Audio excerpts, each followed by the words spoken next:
Okay, this is Moshe coming to you from Israel in the Galilee on the 26th of December, 9:39 in the morning. And it rained a little this morning, very little. It's supposedly going to be sunny with a high of 63. I think the high will probably creep up into 65, 66 if the sun stays out. What I want to do is jump into the live stream real quick and make sure we got sound and picture, and then we got sound and picture, and I'm going to put a couple of posts up in the chat real quick while people are coming in. And if I talk and post, I'll make typos.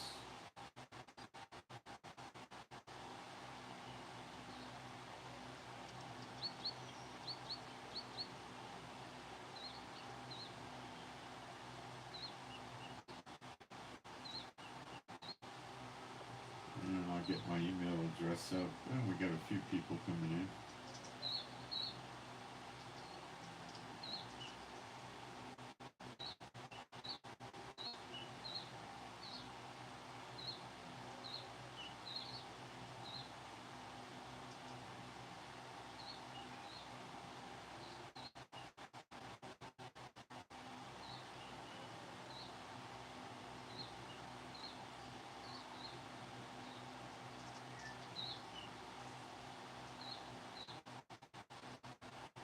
That looks good.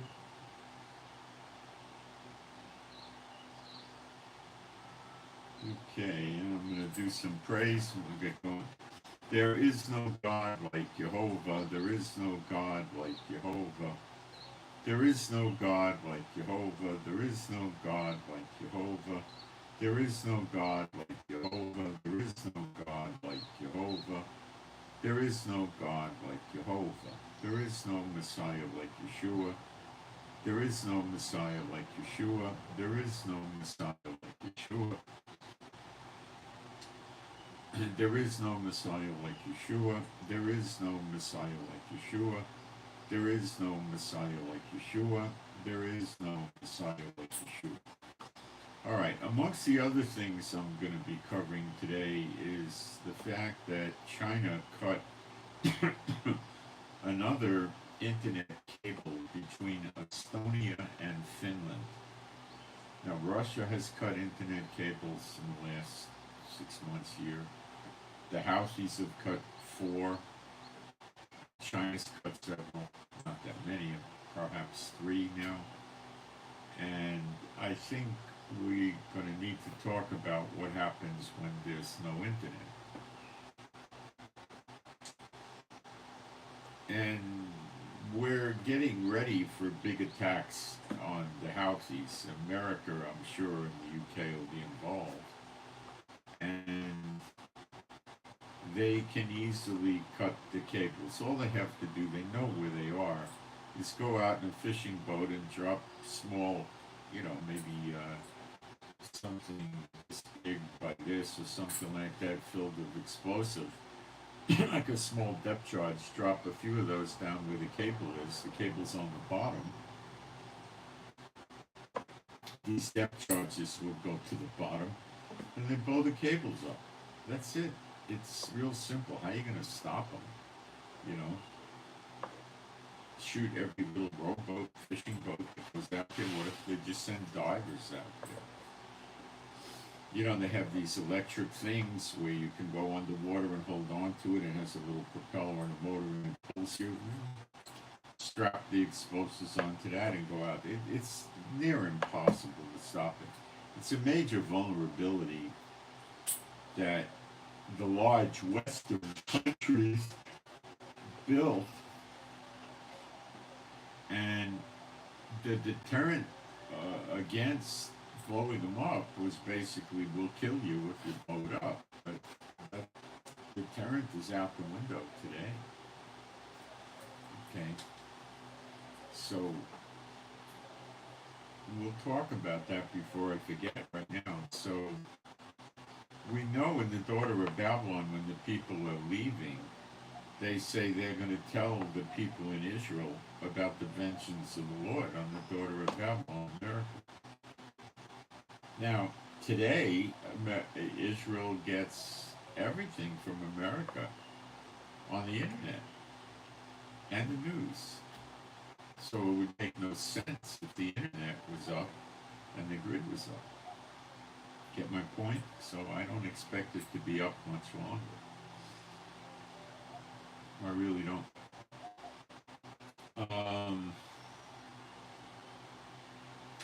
The Houthis are repeatedly stating over and over that they took down the F-18 jet, and I believe they did. And the American aircraft carrier Truman withdrew from Yemen in the Red Sea near Yemen all the way up to the top there by the Suez Canal. And the Houthis can probably sling missiles that far because they can get them up to Tel Aviv. But that doesn't mean they're going to get a hit.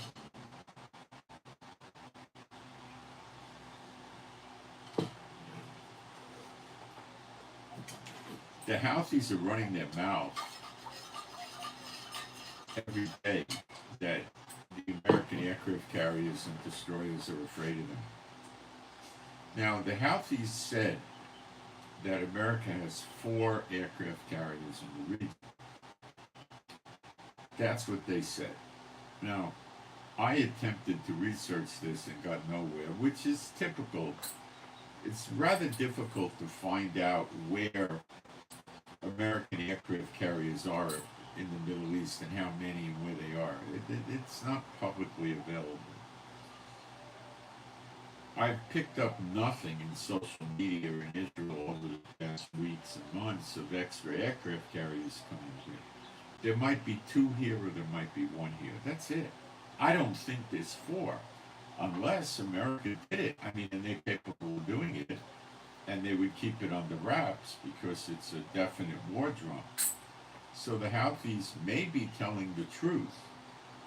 A lot of what they say America denies and doesn't admit to, either they stay silent or deny it, and it's true because videos and stuff come out. Yeah, they've hit American ships several times. They also said that the other American planes left the Yemen airspace when they had the takedown. So they pulled the planes back, they captured the planes back on the aircraft carrier, and then they got away from Yemen. Now, Yemen could have got this message from Russia, from Iran, from both, developed them themselves. Who knows?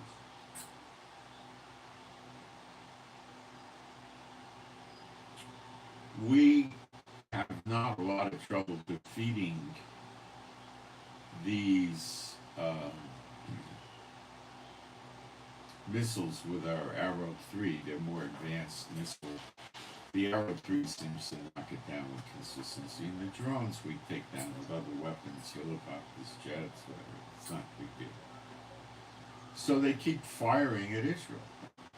And last night they tried, and a drone went down in an open area. I'm not even sure it reached Israel. They keep trying. It's a daily occurrence to keep Israel on edge. Okay? They want Israel to have no peace. Every minute of every day they want Israel stressed out, and their hope is to get the Israel people to leave Israel. Or make stupid moves like land for peace and give back the West Bank so they could build it up like Gaza, but instead of 50,000 terrorists, 200, 300,000 terrorists. And then when they get established, just swarm into Israel and kill everybody, put us in ovens, cut our heads off, and they get slaves. That's their intentions. The other thing that we as believers need to look at is in these announcements of what they've done to Israel, they're thanking Allah. They're giving all the credit to Allah, their God. Now, that doesn't sit well with Israel, with the Lord. Okay? They're saying they're attacking Israel and being successful and thanking their God Allah for it. Well, that is not going to go over well with the Lord, believe me. Let me take a look at the live stream. Yeah, we have people coming in. Let me see if we've got garbage to throw out. Please don't spam the chat. Yeah, it's the second, well, tonight is the second day of Hanukkah here. Well, it's not a biblical holiday, but Israel does tend to heavily observe it.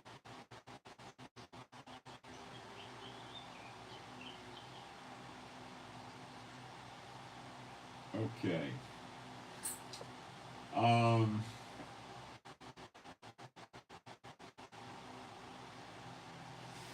So China cutting internet cables is very curious because that means they're stepping out in the open, you know.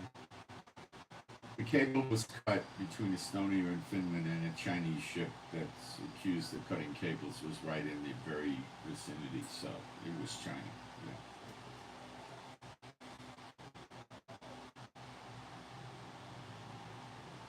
Yeah. As I told you the other day, Pakistan attacked Afghanistan, which is run by the Taliban, and they killed around 15 people, plus injuries, and Taliban said they'll surely react to it, you know, give a payback. And Turkey is planning on putting up weapons factories in Pakistan. Now, I think Turkey is a big mouth designed to mislead the Muslims because they still keep Turkey in NATO. So let's see, Turkey may get a big head and turn against NATO, but where are they going to turn to? They're a big power, but they're not a big power like America or, you know, France, UK, Russia, China. You know, they're a good sized power, but they're not that big. So if they have nobody, they're in dangerous waters, you know, so I'm not so sure they want to quit NATO. The forces that they're backing are fighting the forces that America is backing inside Syria, but that is probably not going to lead to more than heated arguments.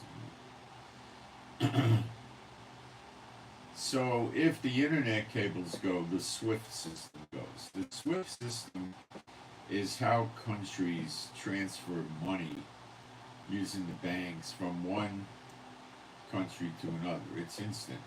Now, when you get a SWIFT transfer, the bank makes you think you got to wait 2-3 days or so before they credit your account. But the reality is, it's there as quick as an email.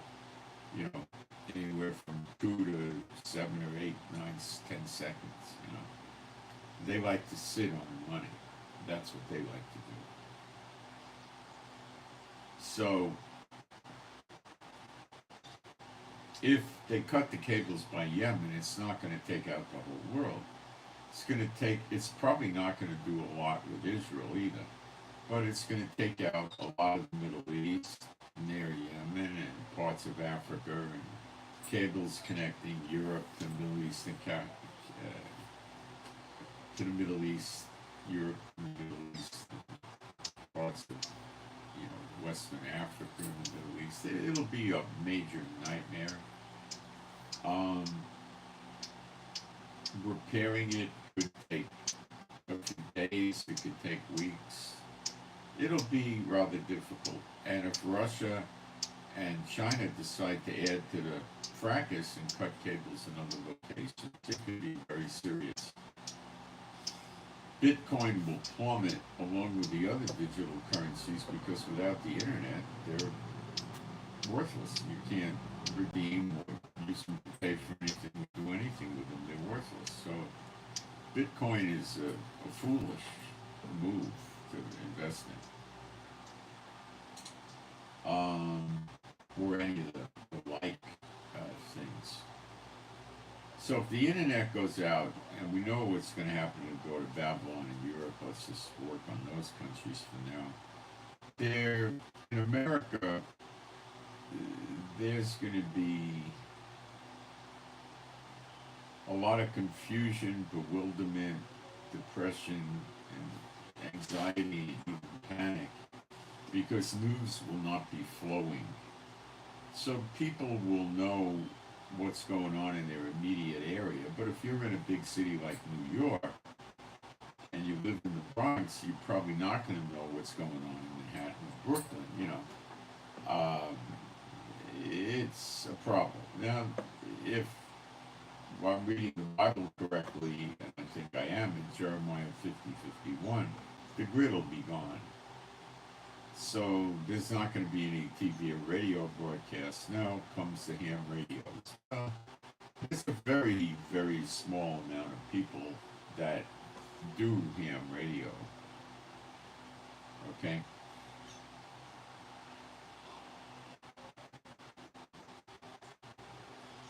And they will have solar charges, battery charges, charge their radio batteries with the vehicle plugging it into the light or the port and running the motor, because they have extra gasoline and not worried about it. But what are they going to pick up? They're going to pick up other like-minded preppers, survivalists that have radios, and they're going to say, yeah, I live in Topeka, Kansas, everything's okay here, there's nothing going on. And someone else will say, I live in Albany, and we got problems up here, and someone will say, I live in Wichita, and I live in Sacramento. And, they'll be sharing their bewilderment, their confusion, and their lack of knowledge. That's all they're going to be sharing. That ain't going to get you here. Okay?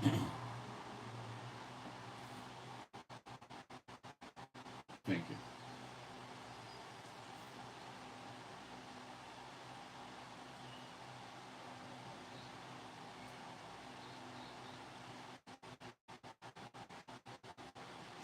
When the grid goes, people are not going to want to be able, they're not going to be able to process credit cards, and they're not going to want to take checks. Now, for the first few days, 2, 3, 4, 5, 6 days, even 7 days, I'd say is the far limit. Probably 2, 3. The stores will take checks. They'll really want cash, but they'll take checks. And that'll stop rather quickly when they realize how severe things are. Now, I don't know if you're going to see deliveries to the stores. Maybe for a week or a few days, they'll still keep these suppliers to the supermarkets, let's say, will deliver goods, but that'll only be, short-lived.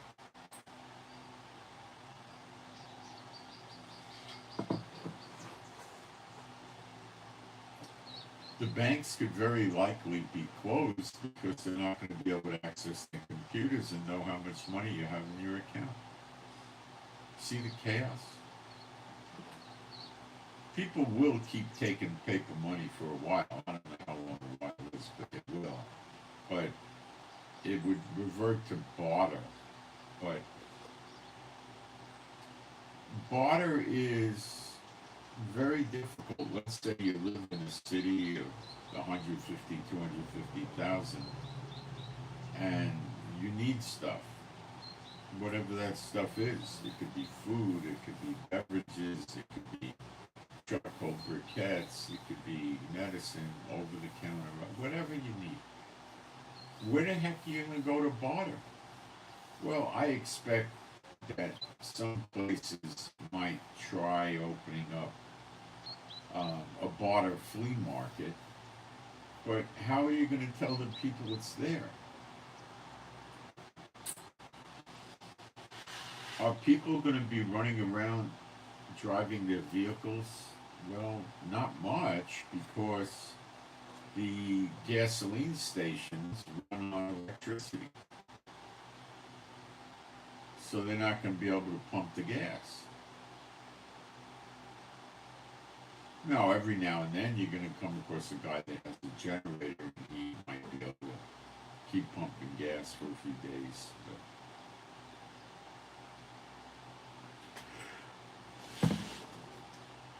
if you knew when it was going to happen, and I don't think you would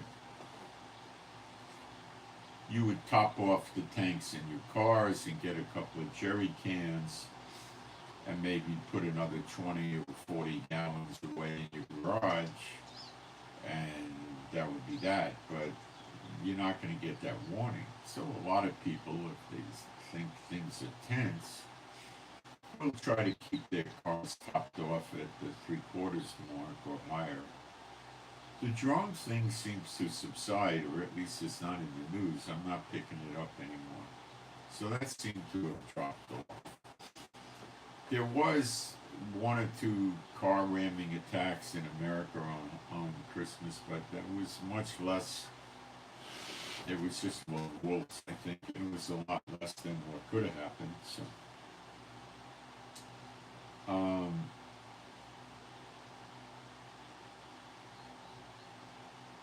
So just be ready for the internet to go out. I think it's inevitable. I don't know when, but I believe it'll go out. And in the wars, you see the grid is taken out. Israel did it in Yemen. We did it in Gaza by accident or on purpose. Or Russia and Ukraine do it to each other. Expect it to happen. It's standard operating procedure. And they just missile or drone or bomb a power plant, and they knock out a region maybe for 30 miles or 250 miles, I don't know. They just take it out, and the repairing of said,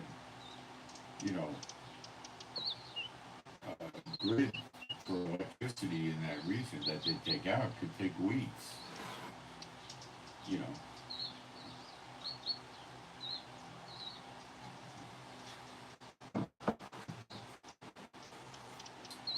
We know there's going to be a lot of fires because Jehovah says he's going to kindle fires in and around the city of the daughter of Babylon, America, I said. So that's going to be a problem. So I think everybody should prepare for that. I don't know what prepare for that means. I have a solar charger thing that should be able to charge an iPad, so I could do my Bible studies because I have my e-sword.net on here, and it has the word meanings from Strong's and Thayer's and other sources that I like. So I'll be able to charge that and run it somewhat anyway.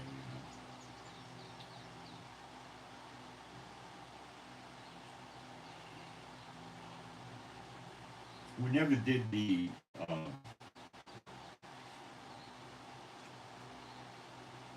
electric generator thing here.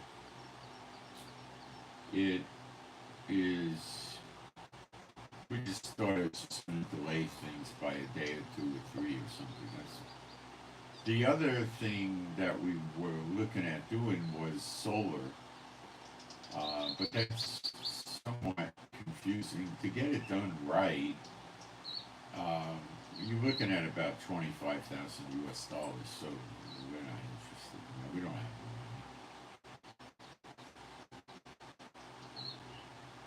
Somebody's trying to play games with us again to deliver papers, probably a service. I think they're trying to serve us to lock us in and coming in for witnesses, but it's so annoying. These guys are lying. I just can't stand this. So please pray I get delivered out of this mess. The Lord might want me to go be a witness, because then the person that did come after us would fall apart, and have to pay the rental company money because they caused it. So maybe the Lord wants me to go. I don't know. The courts here are not right. Okay, everybody suspects them of being crooked. All the people in Israel, people go to court and some stranger has nothing to do with the case in court, and that's supposed to be a signal to the judge that the fix is in. So the rent-a-car company doesn't even want to sue the person in the local court here because that person had one of these strange politicos sitting next to him. They lost anyway. So these can just be frauds. People say, "Oh, I'll get you a victory, pay me." It could all be bogus, but the rent-a-car company took it seriously enough to take it to another jurisdiction. So the lawyers are never going to tell you, "Oh, the courts are corrupt." I know in America, I was under the impression that if somebody sued you using a large law firm, by large, I would say over 100 lawyers, okay, that you would, if you didn't have a large law firm fighting back, you just about always going to lose. And I believe that's true. Okay? I really do. So if you went to another large law firm, you couldn't do it because you're not the elite. You're not going to be able to drop $150,000-$250,000 on a small legal lawsuit. Okay? And the other side, if you did, could try to run the bill up on you, and it could be $500,000 or $1 million. And, who the heck are you? Where are you going to get that money? It's ridiculous. And I've heard so many stories over the years of internet companies putting other people into bankruptcy because they make an app that competes with them and they claim it's infringement, or they make a software that modifies an app and the terms of service of the app is "thou shalt not use any device that modifies the app," because people play games online, and if you buy this app you might have an upper hand in playing online gaming.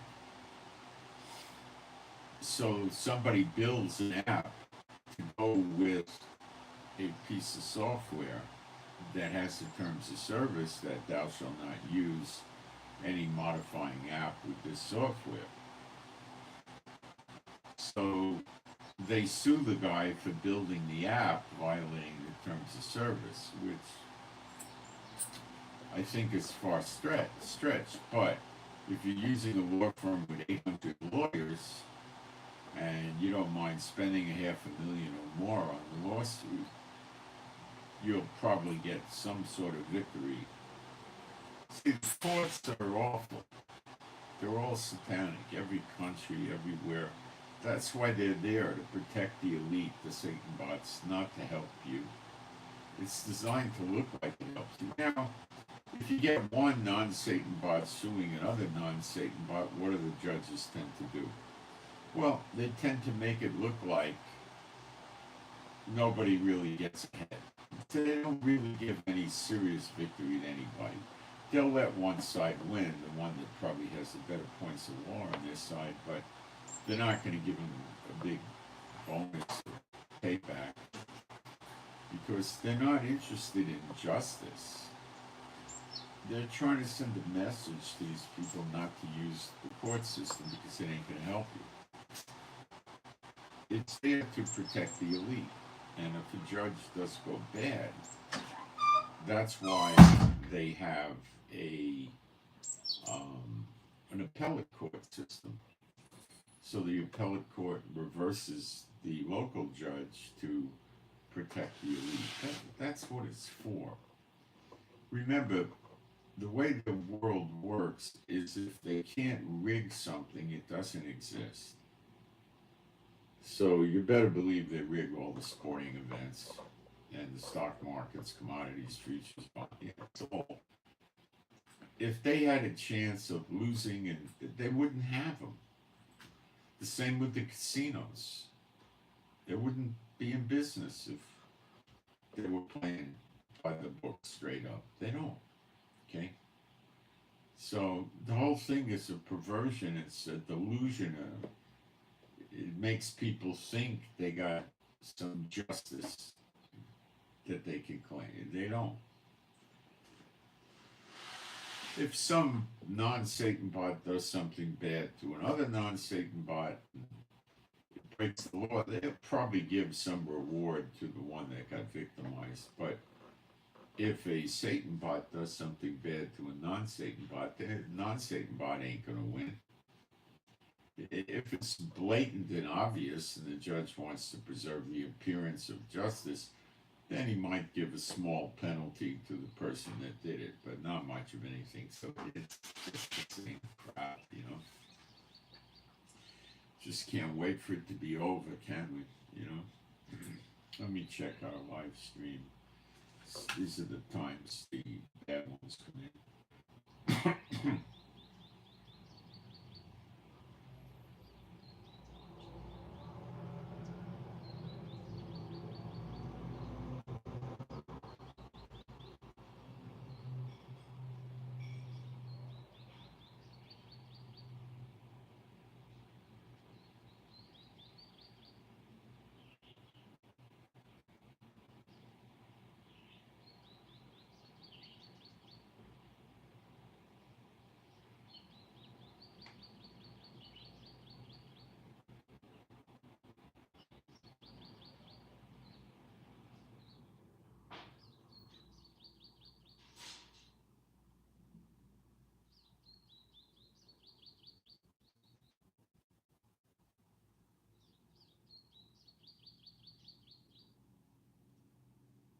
I took you to the doctor. I don't remember any of that.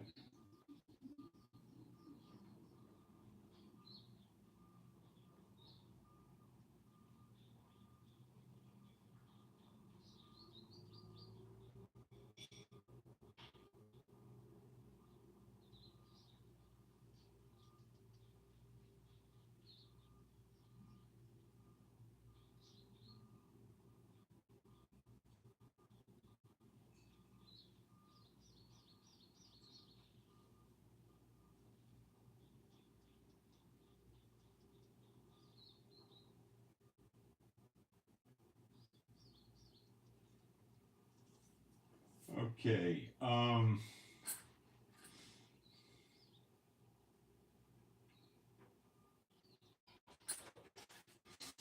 haven't left Israel in many years. How could I take somebody in Canada to the doctor? Anyway, people say things. What am I going to do? Moving along. So yeah, I think the internet is, based on cutting another cable yesterday. Well, I think that we're on the way, and I don't think there's any way to stop them from cutting cables. I mean, Trump will sit there and come up with something about, if you cut the cables, we'll cut your head off or something. But it's not going to be meaningful about anything. Um,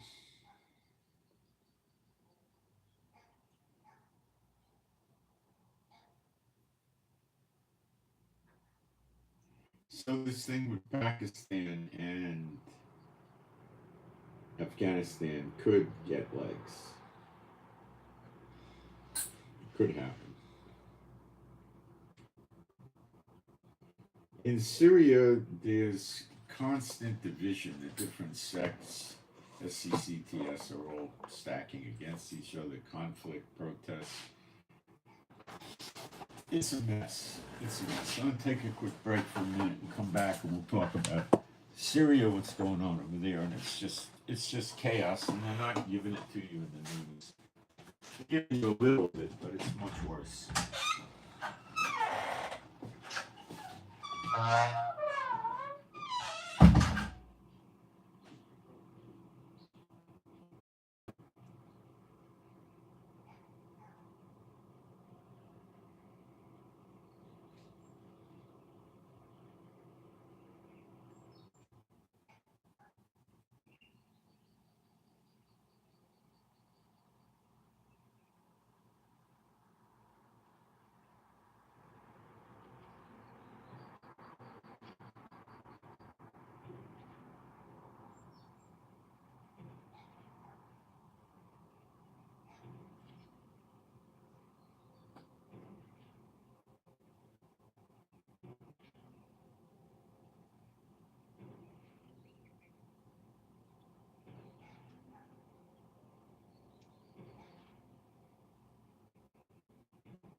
So we had more great news, huh? Russia shot a missile over Romania. I guess they were attacking Ukraine. And nobody's going to go to war against Russia over one missile flying over Romania and not targeting Romania, which is a NATO member. But what was Russia doing? He was testing Romania's missile defense systems, which did not activate. Or if they did, they didn't do a takedown, because I'm sure if Romania was able to do a takedown, they would have took the missile down. It's a threat. How does Romania know it's not real? They don't. So they didn't take it down. That gave Russia a lot of intel. And scares NATO and Romania.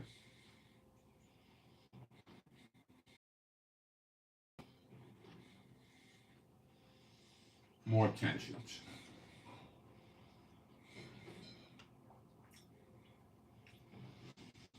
So Syria's a mess, and the HTS, the guys that are running it, the Al Qaeda ISIS with a new paint job,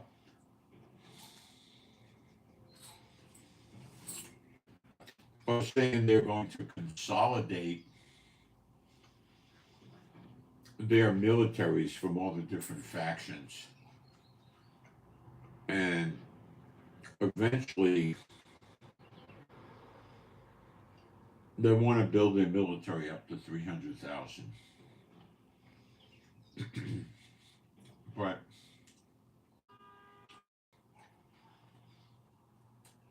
I don't think this HTS running Syria is long for this world. They're doing a lot of right things with their new paint jobs, like leaving Israel alone, telling Iran they can't use Syria airspace, stuff like that. But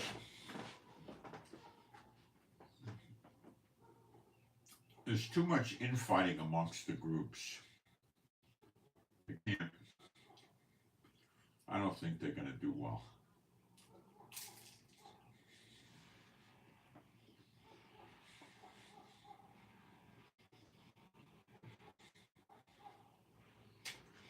What we're being told by Muslim media that are pro-terrorist, like Iran and pro-Iran, is that Russia has sent troops to Iran to help Iran defend against an Israeli attack. It didn't say they were going to attack Israel if Israel attacked Iran. Like America helps defend Israel, they're going to help defend Iran. With what?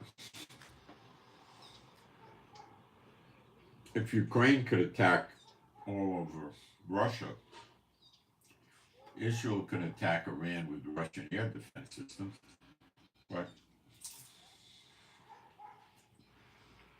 we're not picking up any intel that Iran has rebuilt any of their significant radar to guide missiles or anything like that. Russia might be afraid to give them offensive weapons and may try giving them defensive weapons like S-400s, which have their own radar with short range, which wouldn't help them guide a missile to Israel. But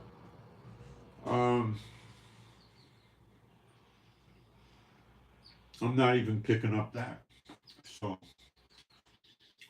what really I think is going on is Putin's latest episode to weaken the dollar and the euro,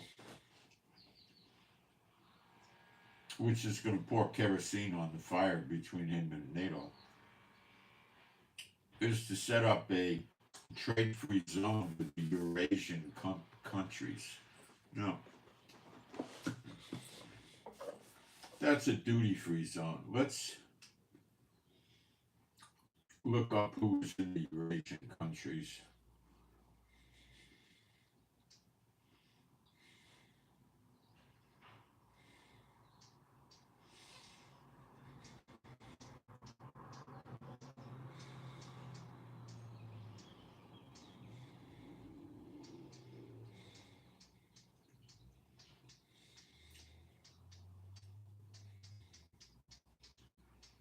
Russia, Georgia, China, Kazakhstan,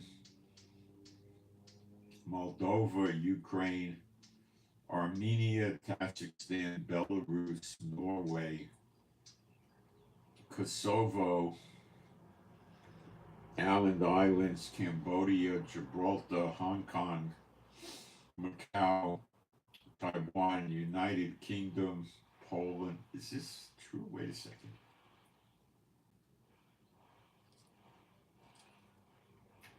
No, wait a second. I think that's just geography. Let me. There's the Eurasian Alliance.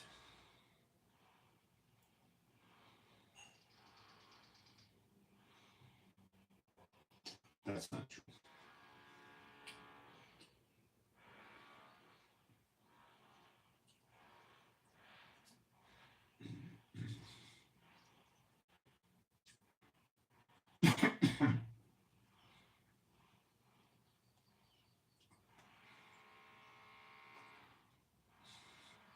Let me get back into this.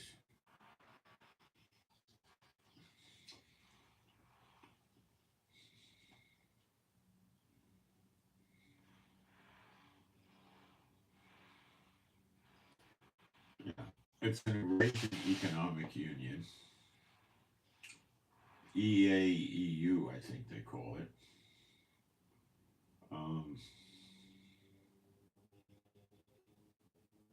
It was created in 2014 with a treaty amongst them.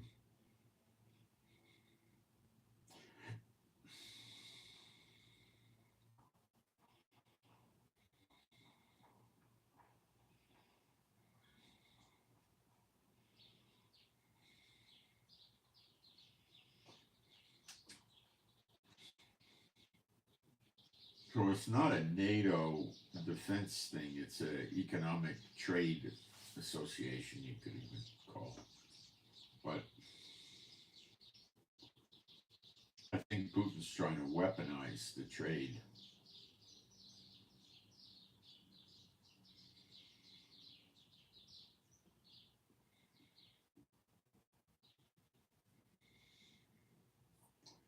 I'm trying to get a list of the countries.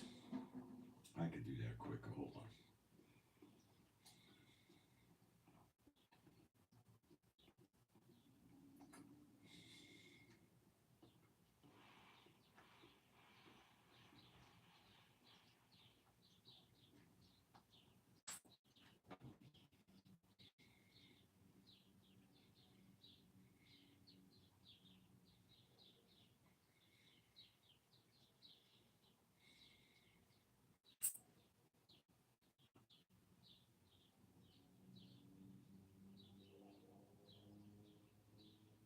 So I think it's pretty small. I think it's Armenia, Belarus, Kazakhstan, Kyrgyz Republic, and the Russian Federation, and I think they're bringing Iran in. So I don't think it's that meaningful. I think Putin is just grasping at straws here. I don't know what serious impact this is going to have, but that's what Putin's up to. So I think he's trying to introduce Iran into it, so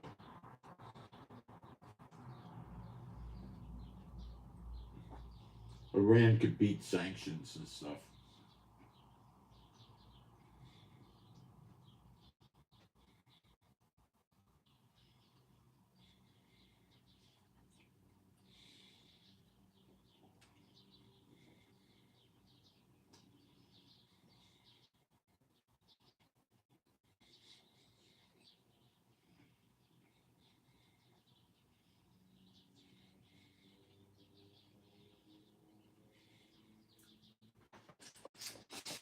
Russian bombers and accompanied by fighter jets flew very close to Alaska, I think, yesterday.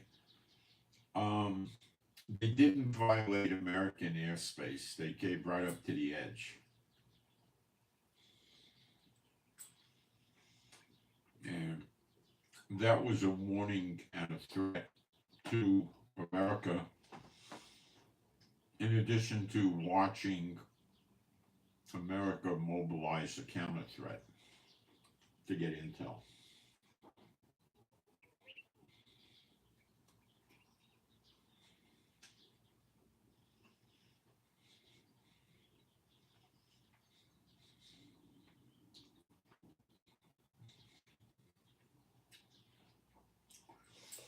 Before I forget, we have a prayer request for a cat named Bo, Beau, Bo, for healing. It's an elderly cat. I want to pray for strength, stamina, endurance, be happy, healthy, and whole, and healing for Bo, the cat. Okay? We do pretty good with our prayer for pets.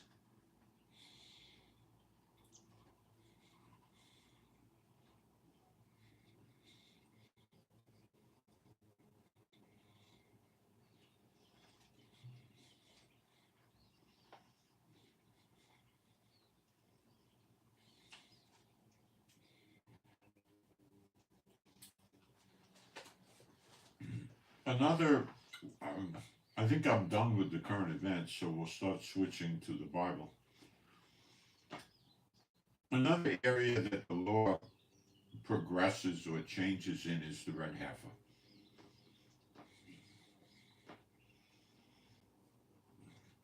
It was required for cleansing in Moses' law. And when you read Zechariah 12:10, God pours his spirit out on the people in Jerusalem and the tribe of David, the descendants of David. David's not a tribe. And then they look upon the one whom they have pierced, which is Yeshua. You're appearing in the clouds, and they receive everlasting life, which is not immortality. It's like before the flood, sort of kind of where you live a long time. They were living over 900 years. And it'd probably be longer for us because you get a double portion, but you just have to make it to New Jerusalem. Eat of the tree of life, drink of the water of life, and there's no death in New Jerusalem. So,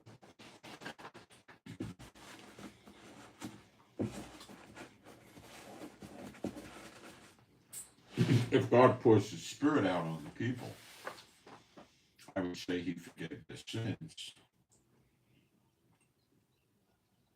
because then they become a temple of the Holy Spirit, and then they receive the everlasting life. And I don't believe that the red heifer would be putting the ashes in the water and sprinkling the water on the people is going to be required or used anymore. In the Moses law, the people at large were never given the Holy Spirit. That happened at what they call Pentecost, when the Holy Spirit descended on the regular people, not just the high priest, the king, and the prophet. And the high priest office is done away with too, which comes from the line of Aaron. When you read Ezekiel 45, it reverts to an anointed prince from the line of David. David shall never lack a man to sit on the throne. But it's many changes in the law. But it's still the law. In Ezekiel 43, it says, these are the ordinances and the law of the temple, the next temple. You see, that too is a modification. How you behave in the temple, how you would go near it, in and out, and stuff like that. So, what goes on in the temple with the anointed prince doing offerings and stuff is extremely different from Moses' law. So many things change. You know, as I told you, the most obvious is the divorce. When Moses, guy wants to divorce his wife, he just hands her a get, which is a bill of divorce, and he's divorced. There was no provision for her to divorce the man at all. But now amongst the believers, Yeshua said they could divorce. He didn't want you divorcing. Moses did that because of the hardness of your heart. But he didn't want the people divorcing except for adultery. So the woman could divorce the man if he committed adultery. Now, Paul says if you're living with an unbeliever and they're pleased to dwell with you, that's it. But if they're not going to dwell with you, then you're under no obligation. Now, does that mean that you have to try to interpret this one, because it's not so simple? If one of the spouses is beating the other one, is that pleased to dwell with her or him?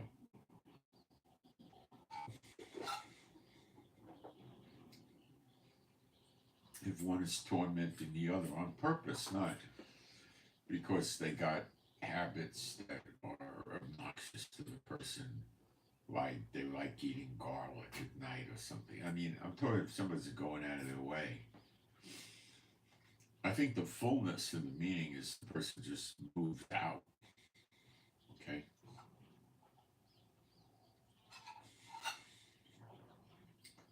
Now, the churches have come up with this concoction called separation. And they do that if there's violence or extreme behavior. But that is definitely the spouse is not pleased to dwell with the other spouse. And they don't call it divorce, they call it separation. But according to Paul, that separation would end the commitment. Now, that doesn't mean that the person has to make a divorce with the person. They can try to work it out, okay? Just like if a spouse does adultery, it doesn't mandate you have to divorce them. You could forgive them, okay? And I've been in situations where people ask me for advice, and I just tell them, look, you know, if you want to forgive them and move on in the marriage, you can. There's no prohibition against forgiveness. So, you know, me being at a distance from these people, it's not all that wise for me to start giving a lot of, you know, counseling because I don't know both parties. I don't think it's ever happened where both parties approach me. Just one. So I'm getting it from one person's point of view. And I'm not there and I'm not on the scene, so I just use scriptures and leave it at that because I'm just going to make mistakes likely if I jump in not knowing the people or what's going on. My calling is not to pastor a congregation, you know. So I don't get involved in it, you know, that closely. I give them the scriptures and they can pray and act according to that. You know, I think it's important that I try to do something because we're all disjointed, busted up, weary. You know, we all are weary and busted up and not happy with our lives right now because of all the pressures and problems. You know, it's now the younger people have different trials and tribulations than we do because they generally have their health, their bodies working. The older people tend to have, one or two or 15 things wrong with them. Now, some young people do too. And I don't know why people have things wrong with them and the Lord doesn't heal them. I'm not sure I know why, let alone in every instance. How could I possibly know? I don't, you know, but I know it happens. So where the older folk are usually, and those with many physical problems are usually worse, you know, with the being weary and worn out because we got to deal with this physical stuff.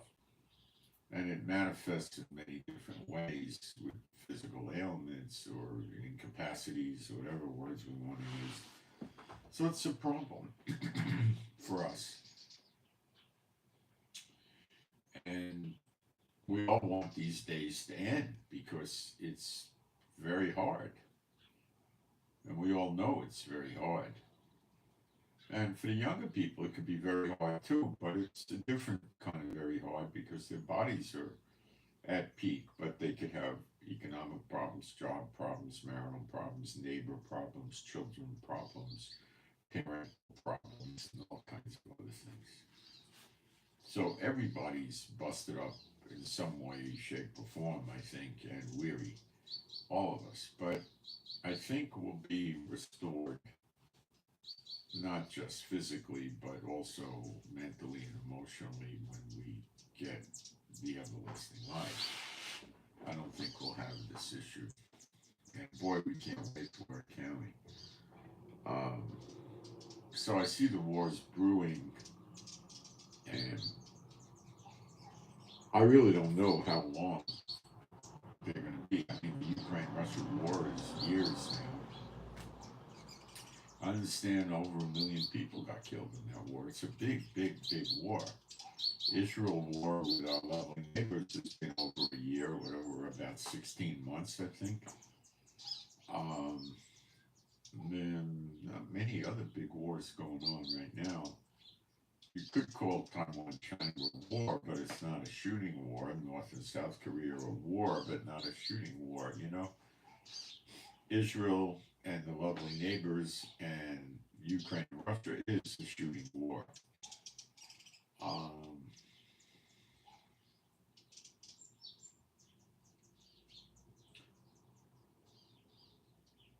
I think it was yesterday. I heard some big explosions when I was sitting outside, I think in the afternoon. And I checked red alerts and I didn't see anything. So I believe what I heard was big bombs going off in Syria, possibly Lebanon. Uh, these things called earthquake bombs, a slang term they gave to them. They didn't sound like Iron Dome takedowns, and there was no incoming near me. So I think it was just, something going on in Syria. Um, if they used the takedowns around Tel Aviv, which there weren't at that time of day, so it wasn't that. I probably would not hear them over here. But with Syria, there's sort of like a ravine or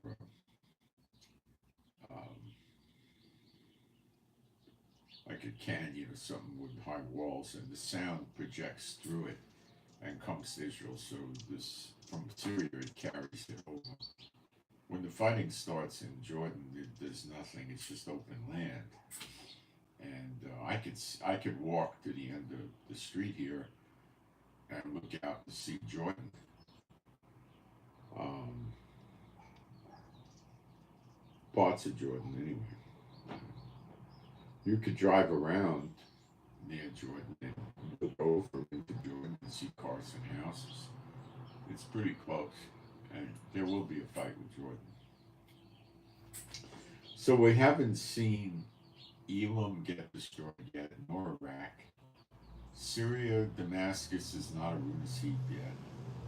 Yemen is not a destruction, devastated land yet. Saudi Arabia hasn't been brought into it yet. All the damage in Lebanon, I think there's more damage yet to come. You know, so it brings me back to my thinking of some type of a stopping in the attack on Israel, and then Israel the temple could come down, and Elijah could start working openly with the Levites and training. That's my thoughts, and that's what I think we should strive to look forward to, because that could literally happen any day. So Gaza is not much of a threat to us anymore. Neither is Lebanon, neither is Syria. Iraq is shut down. Iran could be, but they're also afraid of us, and I'm not sure they have any guided missile capacity due to their lacking radars. And of course, Yemen is taking pot shots at us every day.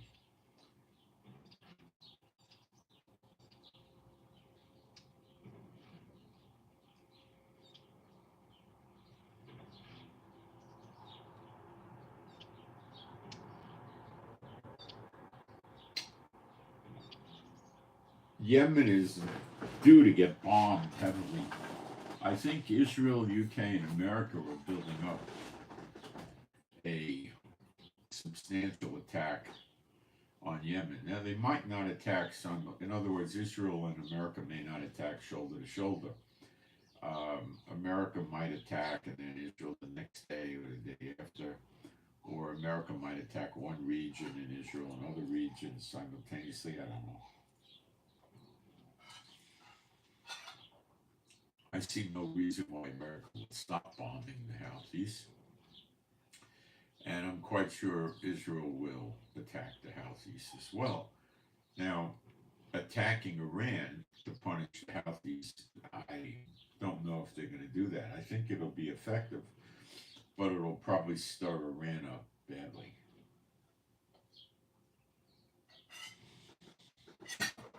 What that means, I don't know.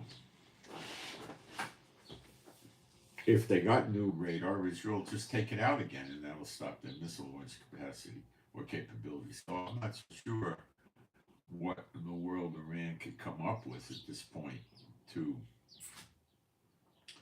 get themselves out of this dilemma they got themselves into. The safe way to do it is what's going on, where they're going to hit Yemen first.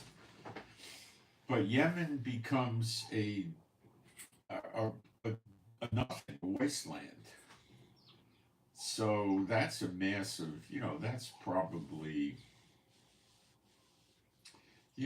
thousands of bombs, 3,000-4,000 or something like that.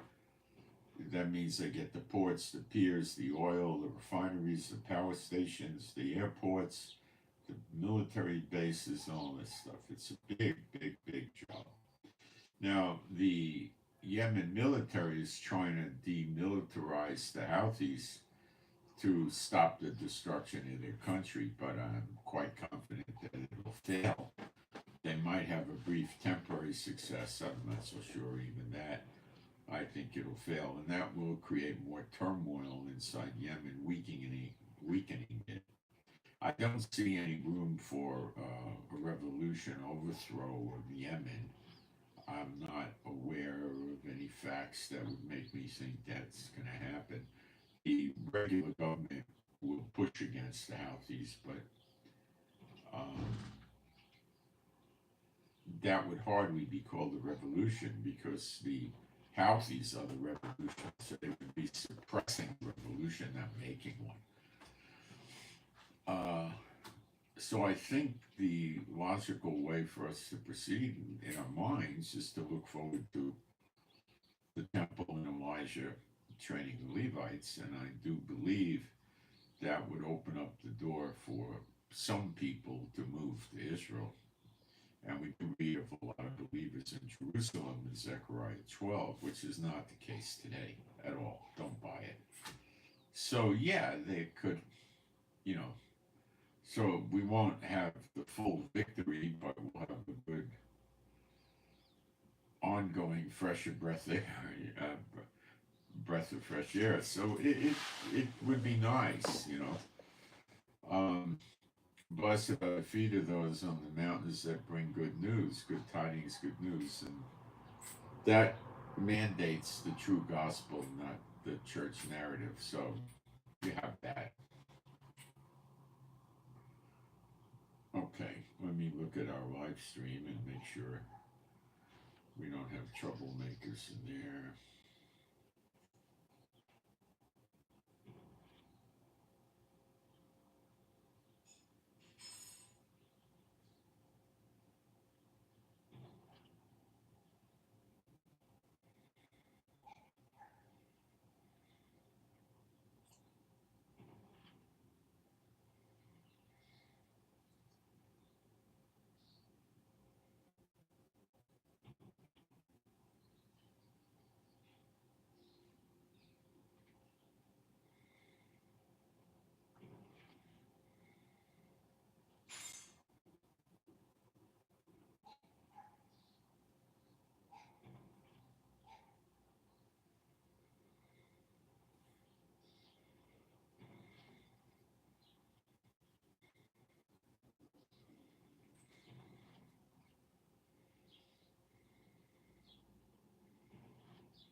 Okay.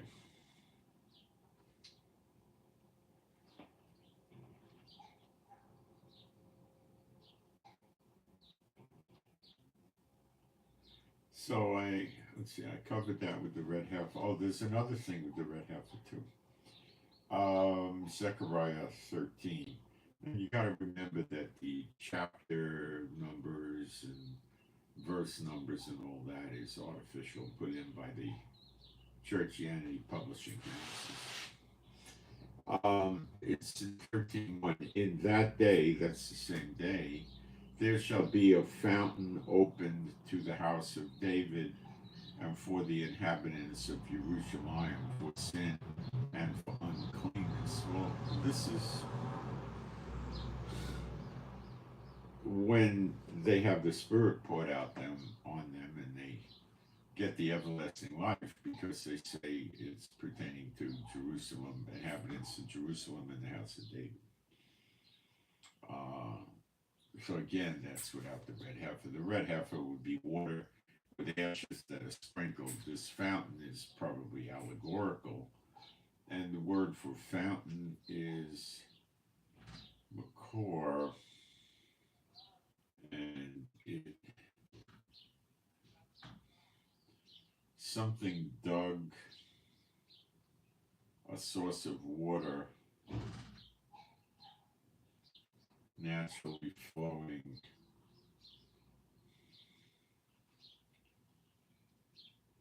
So it doesn't at all, it could be like a stream or a spring.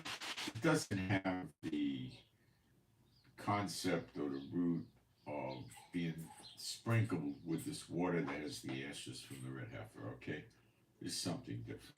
So again, you know, there's many things in the law that have changed. Going back to the dating with the young people, you know, I was saying, that the way the Orthodox do it is they invite the young people they're possibly trying to matchmake. They do the matchmaking, and they bring them together in one of the parents' houses, and they put them in a room with the doors open, and they don't sit touching each other. One will sit on one side of the coffee table and the other on the other, and that type of thing. And they talk and get to know each other. That is a preventive for them starting to get touchy, feely, kissy, hugging, petting, and they're not going to do that because there's adults in the house, and they talk, and you could do the same thing if you want to invite them over and they want to, I don't know, just pick an example, have dinner. Yeah, sit at the table with the family, you know, or I mean, just to use a lousy example that's probably not going to exist, you could have them come sit in the house and watch a movie with the family. I mean, but we're probably not going to be doing that. Or they could go to um, walk around the mall. Just somebody goes with them. And that's kind of the way you do it. And they could, you know, get together like this, 15 or 20 times or whatever, or 3 or 4 times, and whatever you don't, they don't compel them. Well, this is who I said you're going to marry, and you're going to marry. They don't usually do that. They ask them, "What do you think?" And one of them says, "No." They might ask them, "Why do you say that?" But they're not going to insist. So we're not, I mean, now that is probably the way it'll go down. Um, I don't think we're going to do forced marriages. I'm not aware of that, but that's how I think it would go. But it would be loose. The key ingredient here is you don't want to have America, European, South American, or whatever dating life where the two go out and they get in one person's car and then they go parking in a lot at night or the overlook. Or, you don't want that.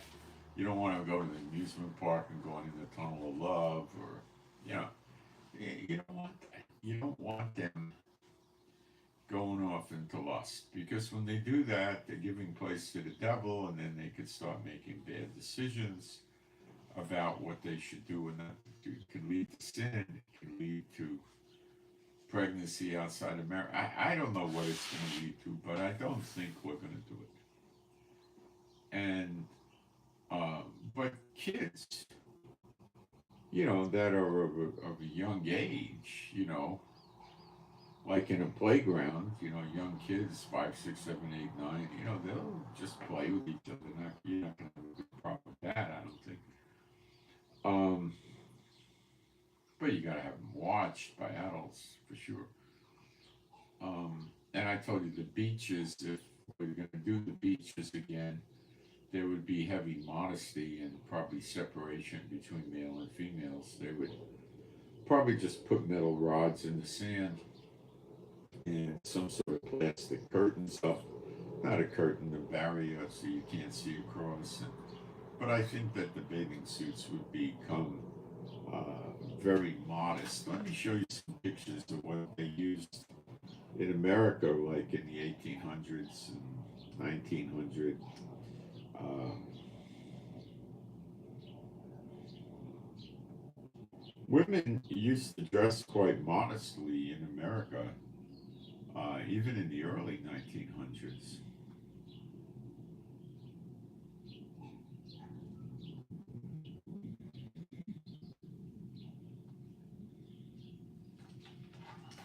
Yeah. It's just pretty much like a dress.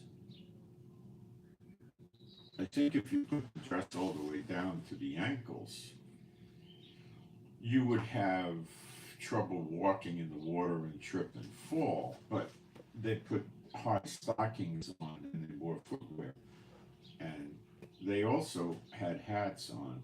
So This gives you an example. If we're going to go back to something like that, I expect this is the way it would go.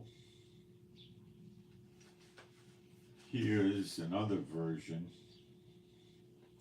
I guess, according to the region and the time of, what year they were in, it would probably become, have slight modifications, but, you know, stuff like two pieces and, things like that, it's not going to be around. Here's other pictures of that. Let's see what the men wore, because they have that too. Um, the men didn't run around with skimpy little bathing suits. They have a name for it. I can't remember what the heck the name is anymore. Um,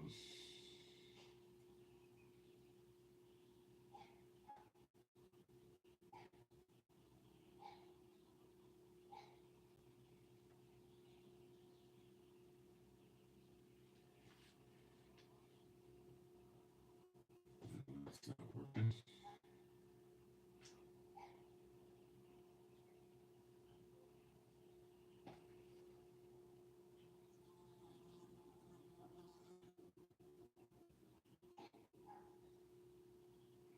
I gotta find a good shot here.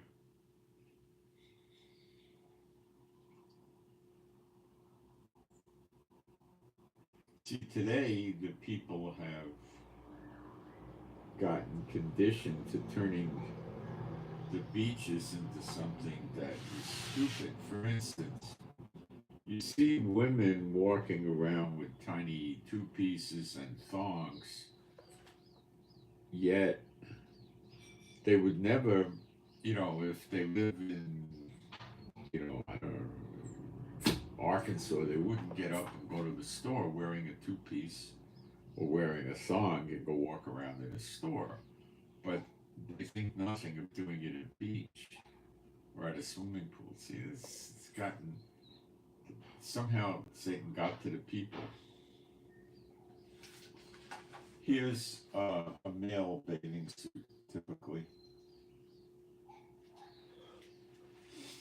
So they weren't sitting there, exposing themselves. Um,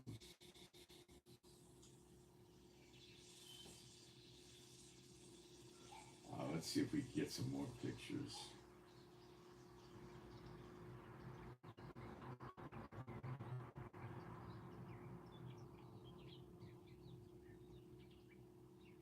Now, as time rolled on, they got uh, skimpier and skimpier and more revealing and stuff. So, but I'm not finding any pictures of men.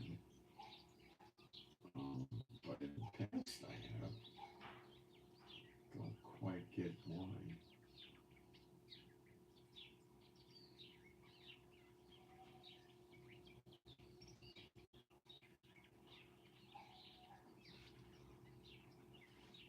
Well, the men would typically wear some sort of shirt and some kind of Bermuda shorts, length shorts.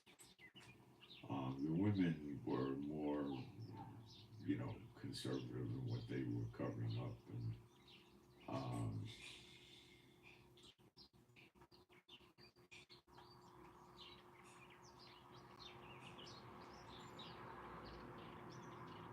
I'm gonna try to find something else. Um,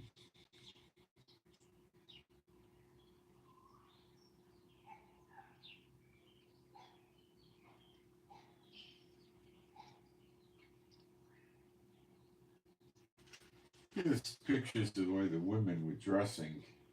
Very modest, but we're going to probably go to the robe and the tunic approach, and it'll have it sit on it on all the outer border retained.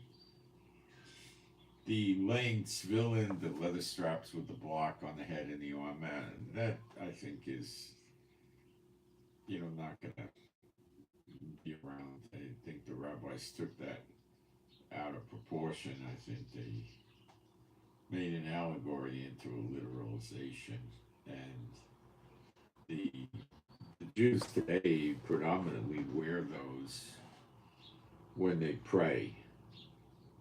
And back in the days of Yeshua, the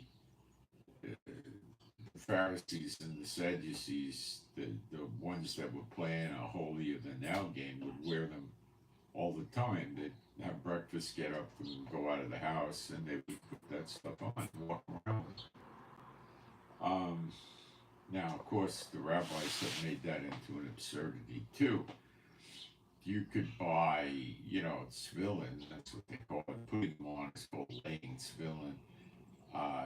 Probably for, 75, 100, $200. And the block is leather, and it's supposed to have scriptures inside it. They have microprint scriptures of some sort in there. And, but the real good ones, according to the rabbis, are supposed to be,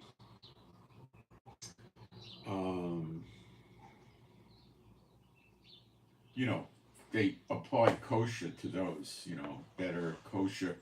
So some rabbi made them or blessed them or something like that. And they go for a few $1,000s, 2,000-3,000 for those things, because the rabbi blesses it. I'll be right back, and then I'll show you what they do. Well, I'll explain what they do with the tzitzit too. They play the same game.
See, these things of the law, I think going back to the Pharisees and the Sadducees, they created them, or they twisted and turned them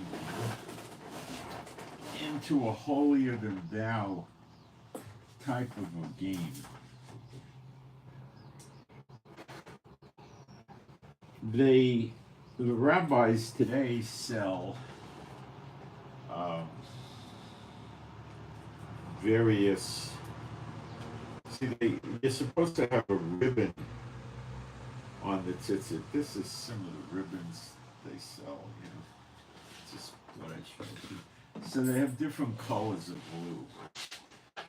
So for many years, up until maybe 10 years ago, roughly, as a guess, the rabbis would not have the people put the blue thread in the tzitzit. They didn't have a ribbon, they put a blue thread in. Okay, you had a blue thread. So they would not put the blue in because they said they didn't know what shade of blue could be used. So rather than make a mistake with the blue, we would just all use white. So in other words, they were defeating the scripture by not using the blue at all. And the people were buying this. You see? Now they wear a vest that has usually no sides on it. And it has square in the front and on the back, and two holes in the front and two in the back, and they hang the tzitzit or the tassels on it. But that's not what they did. They put them on the outer borders of the garment all over the place. And then they had a blue ribbon in there. So they had a lot of them, not just four. So they messed everything up. Okay? So if you want to buy tzitzit, you could just buy cheap tzitzit. You can get them in linen for more money. You can get them in cotton. You can get them in wool. I've never seen anybody sell tzitzit consisting of wool and linen. Now, if you're wearing a linen, one of those vests, and you hung wool tzitzit on it, then you would probably be breaking spetsnots with mixing the wool and the linen. I think you probably would be. Although somebody might argue it's interweaving it, but I think you're going close enough there to violate it. Because you're running it through a hole, you're running a wool thread through a hole in a linen garment. But if you had a cotton vest, they call it a talit katan, a little tali. And if you ran it, if you had one made out of cotton and you ran a linen thread or a wool thread or cotton threads through the cotton talit katan, well, you're not breaking the spetsnots.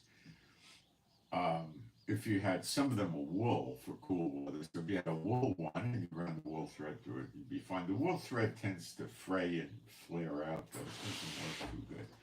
Linen and cotton work. I think linen may be the best, but the cotton works okay too. So the way they knot them, they make different knots in the tzitzit with different elaborations of the blue thread wrapping around in patterns. And they name him like Rambam, a famous rabbi, an Espat, And they have others from other guys. And if you buy these, certain rabbinical organizations have their people make the knots, and they charge hundreds of dollars for a set.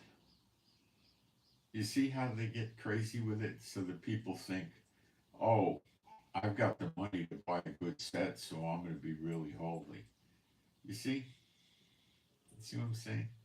And then you have this with the kosher, with the regular kosher food, then the glatt kosher, then the mehedrin. So some of these that go fanatical will only eat glatt kosher, and they'll only use fruit and vegetables that are mehedrin. They're playing spirituality in the flesh. It's wrong. It doesn't, like a blue thread is a blue thread. There's no such thing as rabbi koshering food. It's a clean animal or unclean animal. But moving along, when they told the new disciples what to do, they told them don't eat strangled food, don't eat the blood, don't eat animals sacrificed to idols. They didn't tell them to stick to the clean and the unclean food, and that would be a backup to Acts 10. And because if that was making them unclean, for sure the apostles would have told them, don't eat clean food.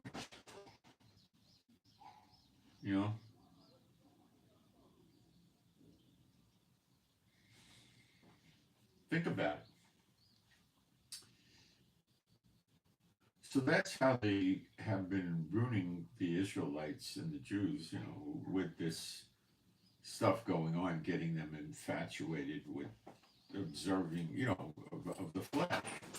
And they're not infatuated with being fair and nice and honorable and respectable and merciful to their fellow countrymen, the opposite.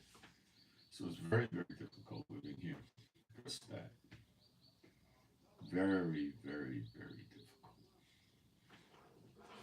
People will cut another Israelite's throat, not literally, but sue them, take advantage of them, gyp them, cheat them, lie to them, deceive them.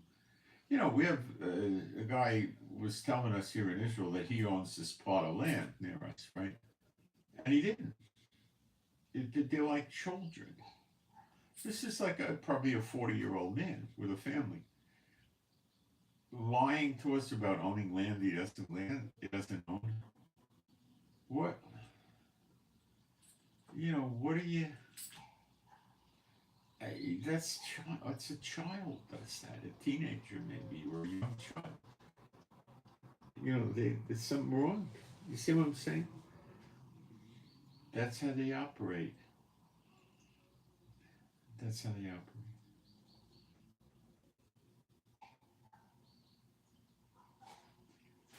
It's sad,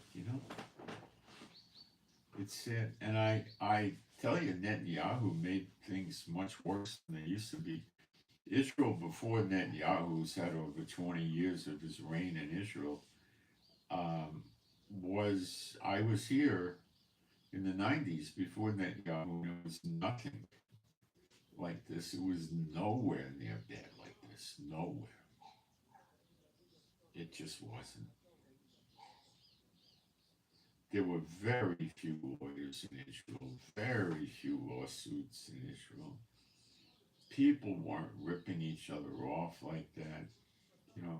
Yeah, the medical system was the pit still, but they weren't, the cost of living was nothing. It wasn't crazy. It was high, but it wasn't anything like this today. And it was much different here. I mean, people were encouraging new immigrants. Netanyahu repels them, doesn't want them here, wants them to leave. He's the worst. Before him, we didn't have those, parades in Jerusalem and Tel Aviv. That wasn't going on. We didn't have any of that. We didn't have any weird marriages. We really don't anymore. We really don't have that here. We didn't have heavily restricted immigration like they do now. And it was, when the new immigrants came in the past, they taught them, an Ulpan, it's a language called Ulpan, they taught them regular street Hebrew, so you would talk like the people did. Under Netanyahu, they got away from that and started teaching them some other kind of Hebrew so they wouldn't know how to blend in with the Israelis. And they took such bad advantage of the Russians when they came here, the million Russians. That was bad. They were giving them horrible jobs as scrub people, and it was what they did to the Ethiopians. Man, oh man, did they discriminate against them. See, this is bad stuff. You came to Israel before they did, and now you want to become a slumlord and take advantage of them, renting them houses at exorbitant prices. You don't want them to earn money like Israelis do. You want them to get paid less, have worse benefits than the, that's how they play it. It's so bad.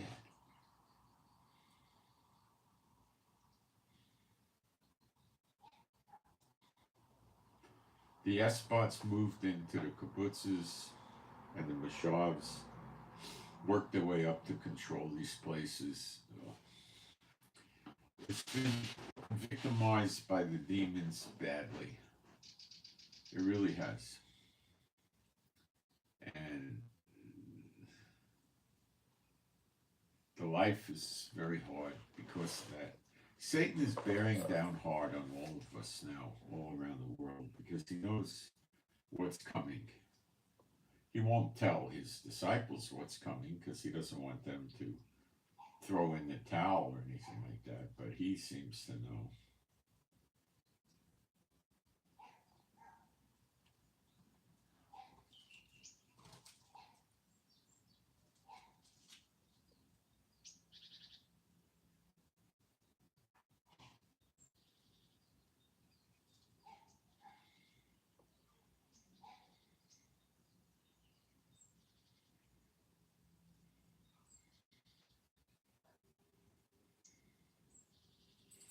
He seems to know. So the economy is, the rich are making not millions anymore. They make billions a year, multiple billions in a year, where they become billionaires over and over every year. That's $1,000 million. So there's plenty of money in the world, but it's just in very few pockets. Satan's been doing this to punish everybody, to make you sweat for money, you know. And man, I sure wish it was over.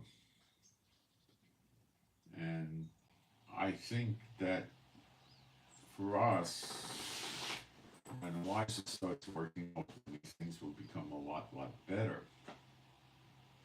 Especially those of us that would and could come over here. But there'll be that period of time where Elijah gets the Levites working right, and then the temple offerings become acceptable to the Lord, and then the blessings of the law come on Israel. And with that will likely come the siege. When they see Elijah working in this temple and he's training the Levites, Satan and the demons are going to understand what he's doing, what Elijah's doing, and they don't care about the people that serve them. They know they're sending them to the lake of fire for eternity. They're not that dumb. They know that. They don't care. So they'll rally them up to lay siege to Israel, with the end game being to do an invasion and kill everybody. Before it gets to the invasion stage,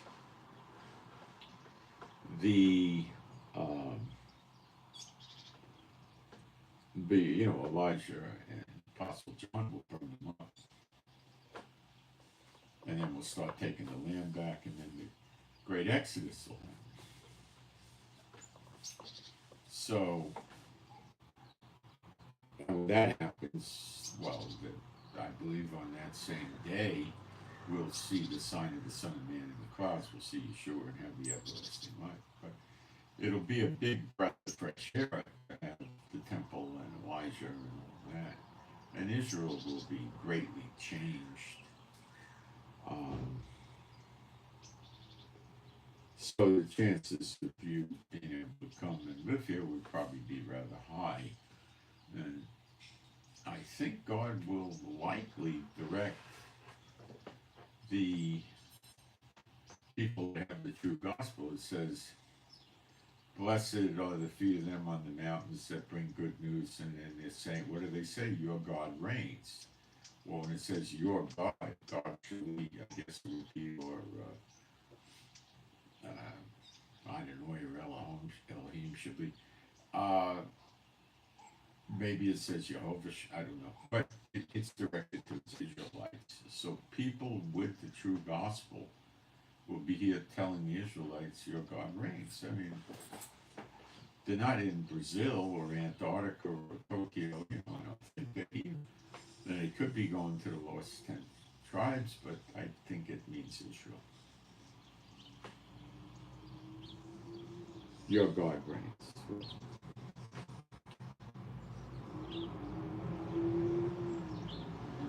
Okay? So, if I was going to give you, and I can't give you a written guarantee that I have this 100%, but I think so. I don't know what the point of sending people here without the true gospel would be, because they would just start preaching error. That wouldn't make any sense. It would be counterproductive. So I think it would be those with the true gospel, which is surprisingly few. Now, there's people that might understand the true gospel, but their lives are not right. That's not going to work either. They could be drinking, drugging, sex, covetous, violent. I don't know. It could be anything, and they could just pick up some precepts in the scripture. But it's doubtful somebody like that would understand all the true gospel because they would have such blocks in the spirit. I doubt that would really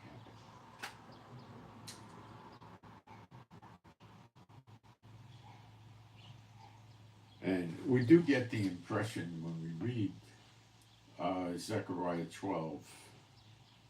It's either 4 or 5. Let me go there.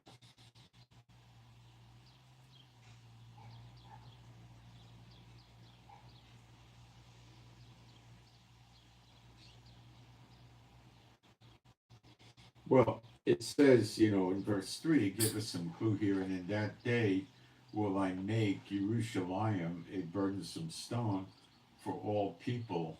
All that burden themselves with it shall be cut in pieces, though all the people of the earth, or all the heathen of the land, I think, meaning Greater Israel, I think that's the way I do it.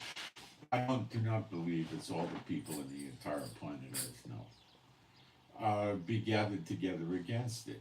In that day, saith Jehovah, I will smite every horse with astonishment and rider with madness, and I will open my eyes upon the house of Judah, and will smite every horse of the people with blindness. Now that can mean paying some fees, and stuff like that, because, it could also mean planes, because the word for horse is sus, which can mean a swallow, which is a bird. So we're trying, what the Lord might be doing is using very old language to try to give us the concept of what's going to be happening way forward in the future. And the people at the time wouldn't know what an airplane was, or what a tank was, or what a submarine was, and things like that. And the judges of Judah shall say in their heart, the inhabitants of Jerusalem shall be my strength in the Lord. Okay, now this is not correct. It's twisted. So let's get through it. The word and the governors, well, that's 3 words. There's one word here called Aleph. And that would mean a chief, like the judges, I would believe, of Judah. That's who's here now. Shall say, well, that should be Omer. Yeah, to say is fine. To say that. Say, and then he says, in their heart.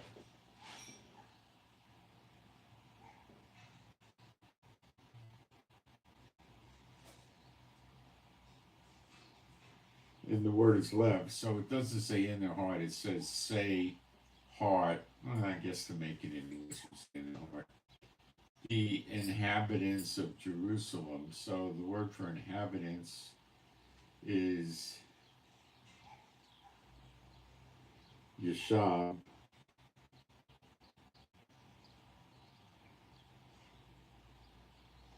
It's probably reasonably correct. Let me check on one of them.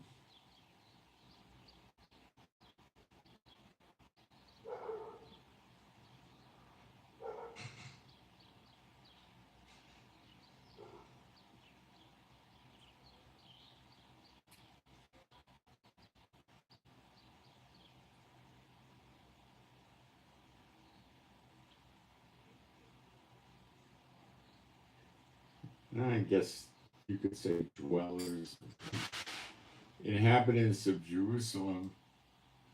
So it's saying the chiefs of Judah, the judges, say part, inhabitants Jerusalem. And then it says, Amsa, which I think they translated okay, strength. So it's saying inhabitants of Jerusalem, strength, Jehovah, armies, Elohim. So it's saying the inhabitants of Jerusalem's strength is in Jehovah,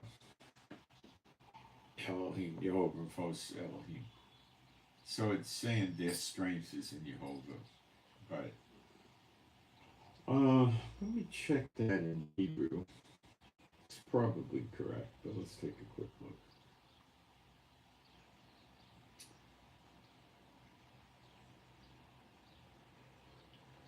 For Jehovah and Jehovah. Yeah. I wanted to make sure it said Jehovah.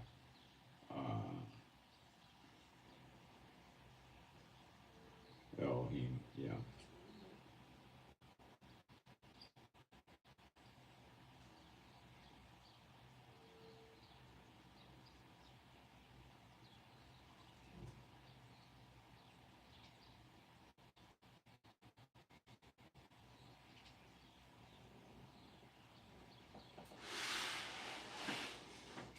It's saying Yerushalayim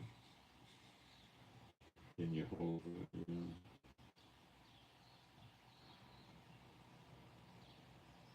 Yep. So it gives a good indication that there's a lot of believers in Jerusalem, which is anything but the case today. I mean, there's not a lot there.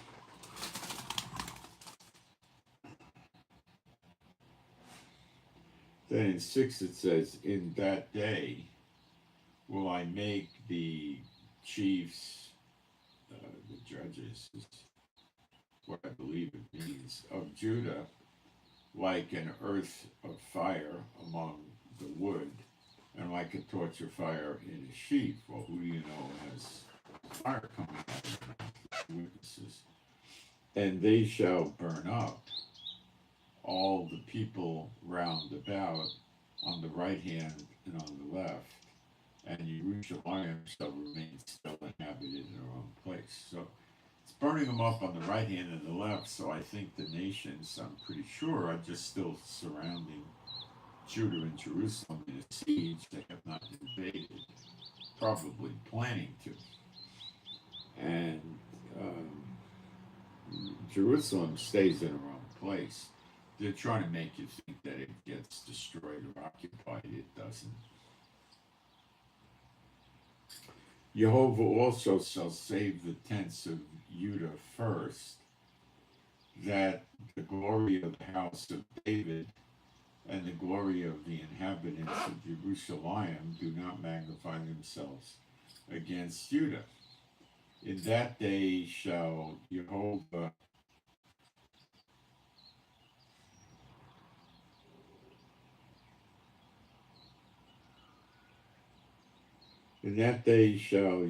defend the inhabitants of Jerusalem, and he that is feeble among them at that day shall be as David, and the house of David be as God, as the angel of the Lord. Well, see,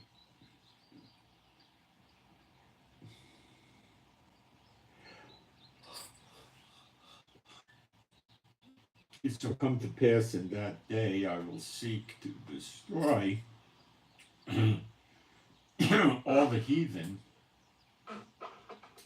that come against Jerusalem, and I will pour upon the house of David and upon the inhabitants of Jerusalem the spirit of grace and of supplications, and they shall look upon me whom they have pierced, and they shall mourn for him as one mourneth for his only son, and shall be in bitterness for him as one that is in bitterness for his firstborn. So it's rather obvious that they see Yeshua in the clouds. I gotta get my foot up for a minute here. So they see Yeshua in the clouds, okay? And when you read that, now first the Holy Spirit's poured out on them, so they become believers, and then you just read John 6:40 and it opens it up for you, but the church then teaches that.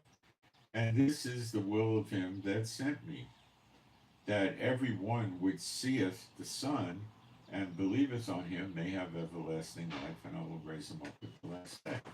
So the ones that see him have everlasting life right then and there.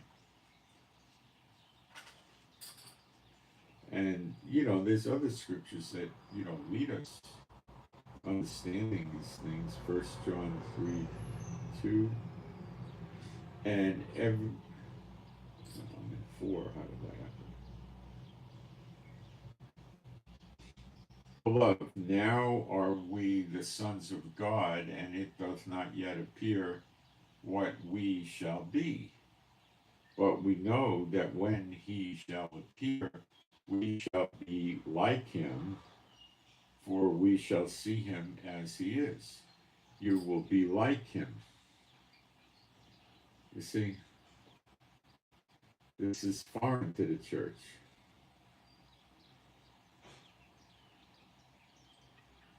So you go to Isaiah 60. And what do we read? Arise, shine. That means emanate forth light, like Moses did when he came down from Mount Sinai with the glory of God of Israel, and he was glowing, and they had to put a veil over his face. For thy light is come, and the glory of the Lord is risen upon thee. For behold, the darkness shall cover the earth, and the gross darkness the people. But Jehovah shall arise upon thee, and his glory shall be seen upon thee.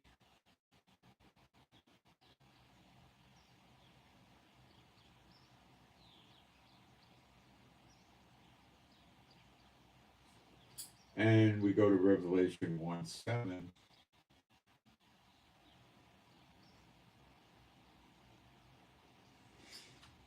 Behold, he cometh with clouds, and every eye shall see him, and they also which pierced him, that's Zechariah 12, and all the kindreds, all the tribes of the land shall wail because of him. Even so, and the wail is mourning. That's what they do in the Middle East when they mourn sometimes, okay? So, it's all there. And, the church doesn't understand that the appearing is different than the return to earth of Yeshua.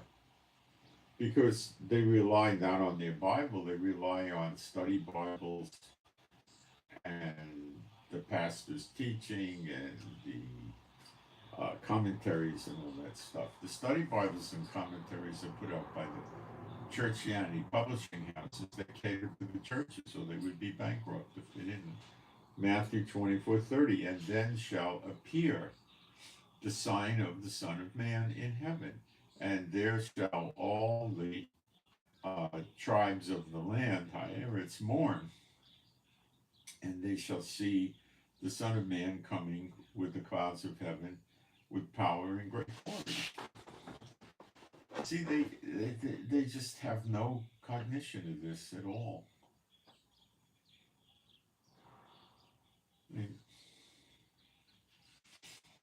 They just don't. And I think the doctrines that they've picked up from the church that clash with the Bible are going to prevent them from arriving at the truth. And I think they'll possibly reject the two witnesses and the glory of God of Israel. They may refer to the glory of God of Israel as Satan and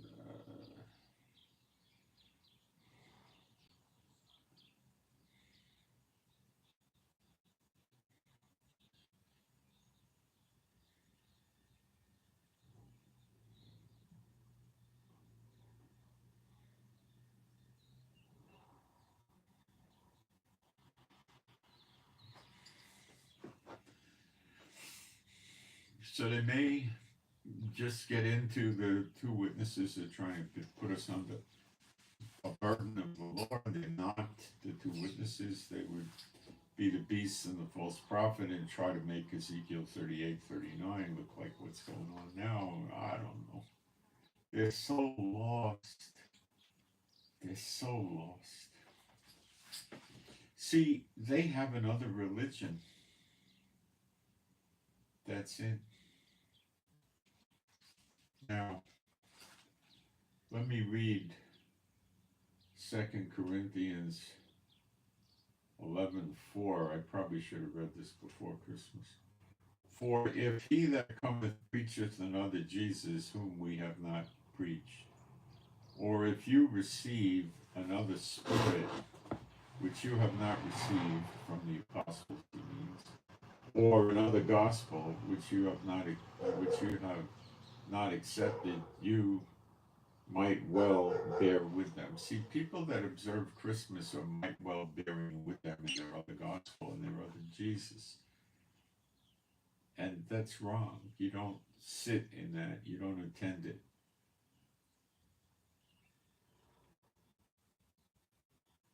You don't take a part in it.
Um,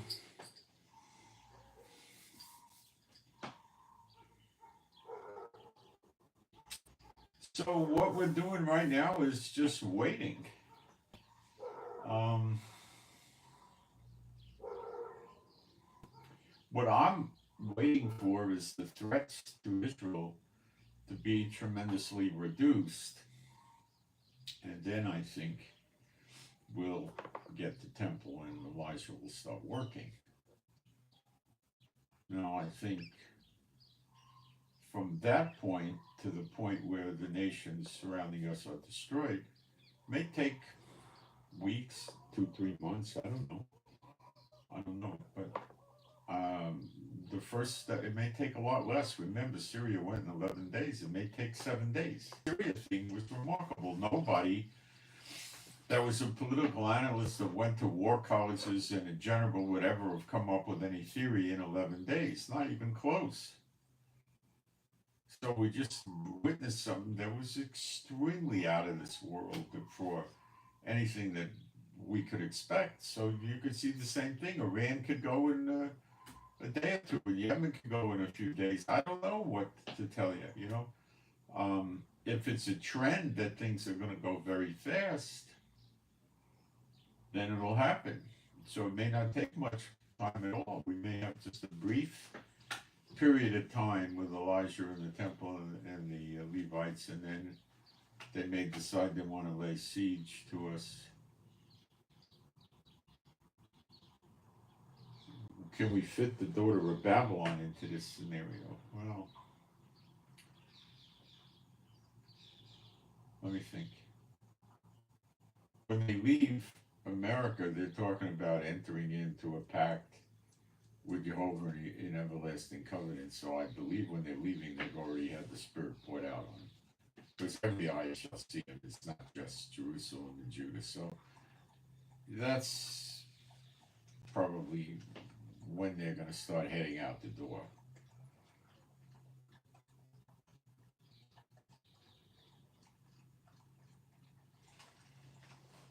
My guess, my take on it.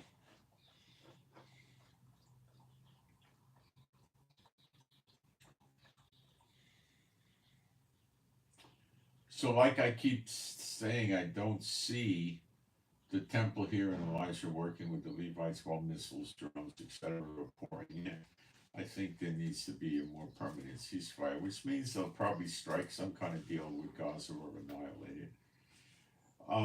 Something in Hezbollah or up there in Lebanon again, there'll be another deal or an annihilation again. And Syria doesn't look like there'll be any threat anytime soon. And that leaves us with three countries that could be a threat: Yemen, Iraq, and Iran. But then also we know that Jordan is going to be a threat. To some extent, Saudi Arabia and also Egypt. So Egypt may or may not join in the siege. Egypt's going to have a cruel leader, which if we're going to read into it today, into current events, we probably think it's going to be a Muslim Brotherhood government. And that may be the case, and it could be something completely different.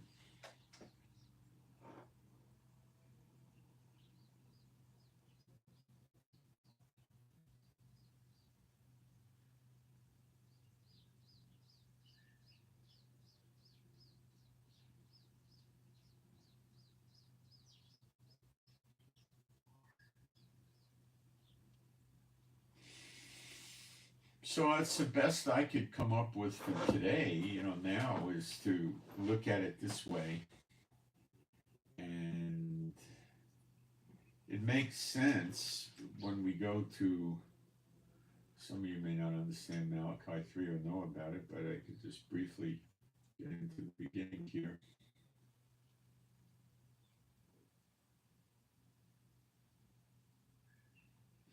Behold, I will send my Malach, my messenger, that will be Elijah, and he shall prepare the way before me, like John the Baptist, who had the spirit of Elijah did. And Jehovah, when he, and Adonai, rather, Lord, whom you seek, shall suddenly come to his temple. So if he comes to his temple, the temple precedes him. And this temple comes down from heaven. It's not New Jerusalem. It's a temple. New Jerusalem has no temple in it. In Revelation 21, I believe. It could be 22, but I think it's 21. And Mount Sinai, Mount Zion, the Temple Mound will be built back up by the Lord, I'm sure, because it would be a massive undertaking for us to build a mountain like that. Even the messenger of the covenant, whom you delight in, behold, he shall come, saith Jehovah of hosts. The messenger, the Malach of the covenant, would be Elijah. But who may abide the day of his coming, and who shall stand when he appeareth? For he is like a refiner's fire and like a fuller's soap, and he shall sit as a refiner and purifier of silver, and he shall purify the sons of Levi and purge them as gold and silver, and they may offer unto Jehovah an offering in righteousness. Well, that's gives us the blessings of the law, which would probably lead us to Zechariah 12:6, where they burn the enemies up. Not a single person in Israel would be lost or wounded. Then shall the offering of Judah and Jerusalem be pleasant unto the Lord, as in the days of old, as in the former years, and I will come near to you to judgment. That's getting rid of the saints, the evil ones in Israel. And I will be a swift witness against the sorcerers, the witches, the adulterers, false swearers, and against those that oppress the hireling and his wages, the widow and the fatherless, and that turn aside the stranger from his right, and fear not me, saith Jehovah.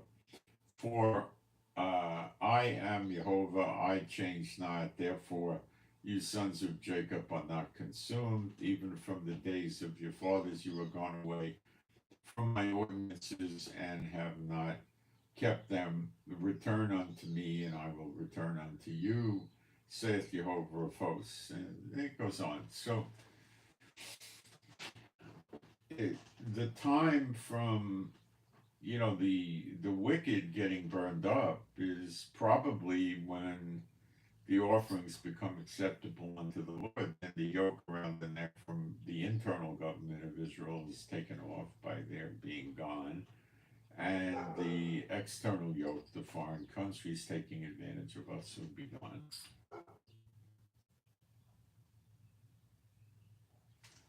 And then we see more kind of confirmation of this in Malachi 4.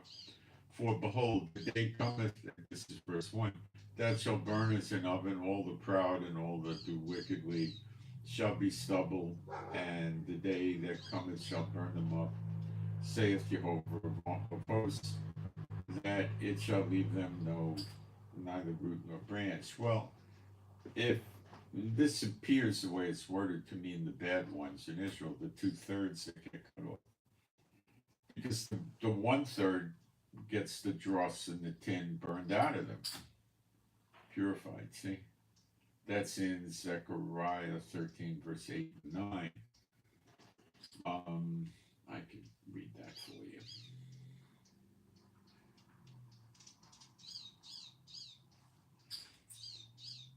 And it shall come to pass in all the land, saith Jehovah, 2 parts therein shall be cut off and die, but the third shall be left therein, and I will bring the third part through the fire, and will refine them as silver is refined, and try them as gold is tried.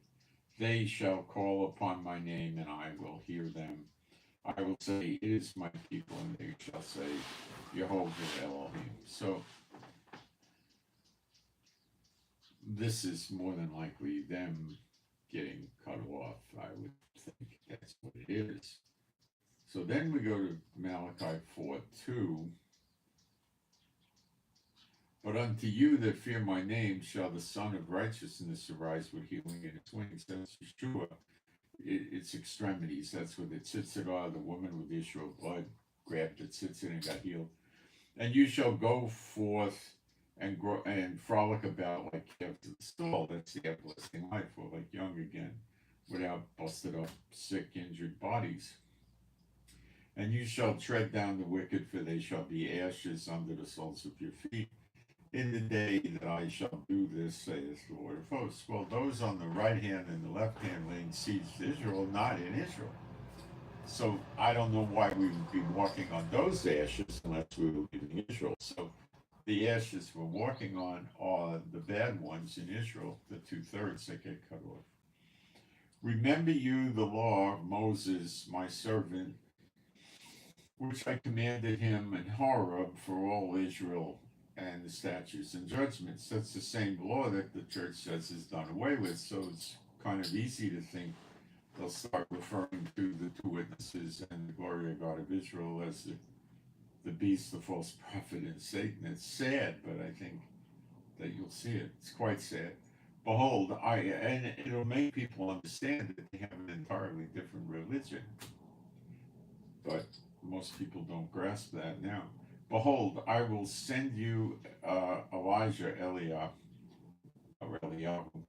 the prophet, before the coming of the great and dreadful day of the Lord. And he shall turn the hearts of the fathers to the children, and the heart of the children to their fathers, lest I come and smite the earth with a curse. So the other thing is Ezekiel 37 that I touched on. It reads like this, the last three verses, verse 26. Moreover, I will make a covenant of peace with them.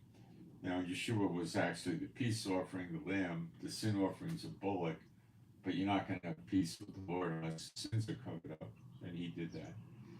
A covenant of peace with them, it shall be an everlasting covenant, thus everlasting life, to make it effective everlasting, I guess. With them, and I will place them. It means put them in Israel. And multiply them. And then it says, will set my sanctuary. It's really the same word as place. So he places his sanctuary in the midst of them, which is in Jerusalem, forevermore.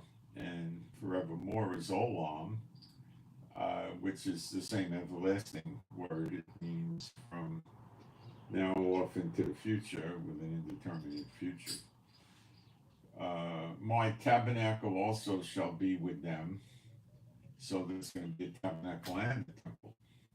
Probably as a guess, the tabernacle goes into the wilderness when the people are making exodus to Israel. The next great exodus. I will be their God, and they shall be my people, and the heathen shall know that I, Jehovah, do make holy, Kadosh, or sanctify, make holy Israel, when my temple shall be in the midst of it forevermore. So if the rabbis built the temple, why would the people think that God made Israel holy? Because there was temples in the past and they weren't holy. But if this temple came down from heaven and Mount Sinai and Mount Zion came up, I think the people would believe that. So that's what leads me there. Plus, there's no time to build a temple. Plus, we don't have any blueprints with specific instructions or details even as to how to build a temple. So I don't see that. Plus, we don't have the time.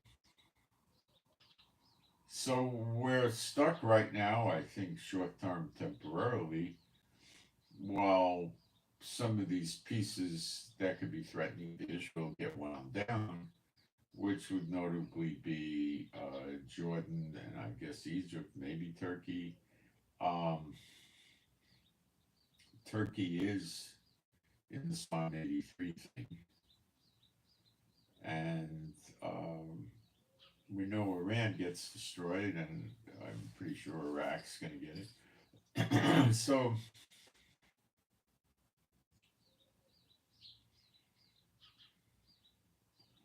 the time for Elijah to start working could be extremely short. Could be a matter of several days even. And then it will be a whole different Israel and a whole different Middle East. And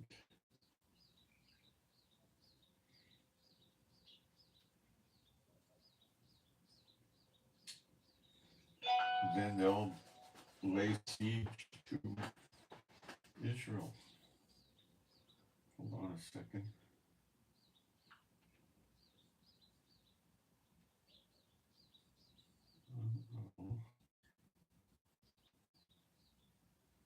What is this thing?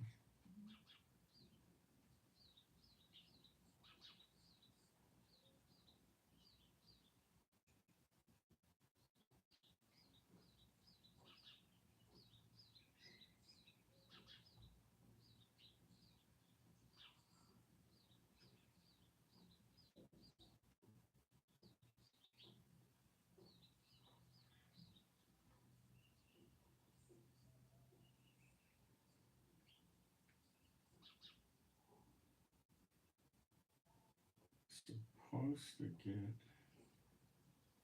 a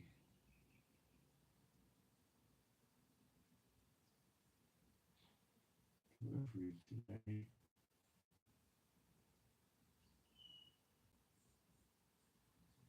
I don't think I'm getting it today. I thought I was.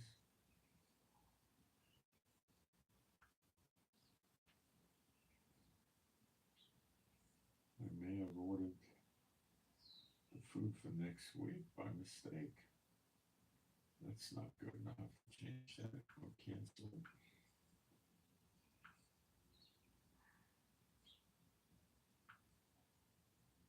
Give me a second.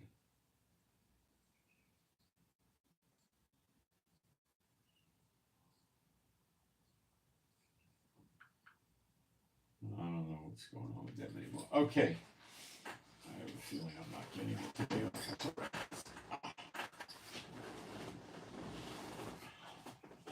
Please pray for me. I got a pain in my lower abdomen, where my hernia is. Please pray for that to heal up. Appreciate it. It comes and goes. All right.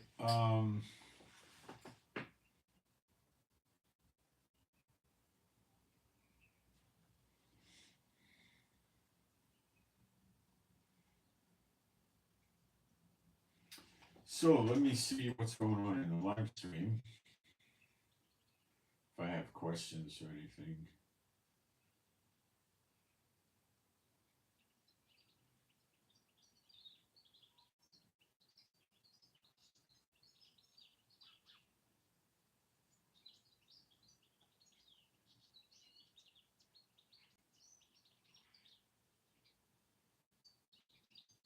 And we got a steady drip of juvenile delinquents coming in here. All right, so I send my shalom to all those who love Yeshua HaMashiach, and please pray for me and my wife for healing, our finances. Pray we don't have people trying to entangle us in the courts anymore as witnesses or anything else, and pray for our animals and pets that are all rescues to be happy, healthy, and whole. And remember to pray for that cat Bo for healing. It's an elderly cat. Important prayer for Bo for healing and good health, to be happy, healthy, and whole. And pray for the peace of Jerusalem, and pray for better videos. And I know we're all busted up. I get to communicate with quite a few people, and we all got problems. We're all under stress. We're all weary. We all got the issues. One of us, as far as I know, and hurts. And we gotta pray for each other, and pray for. The best I could suggest is pray for mercy. Mercy. That just keep praying for mercy. I think you'll be happy. And I'm out. Thank you. Something out of this. And stay tuned to Telegram, where I update it several times a day. Okay, thanks.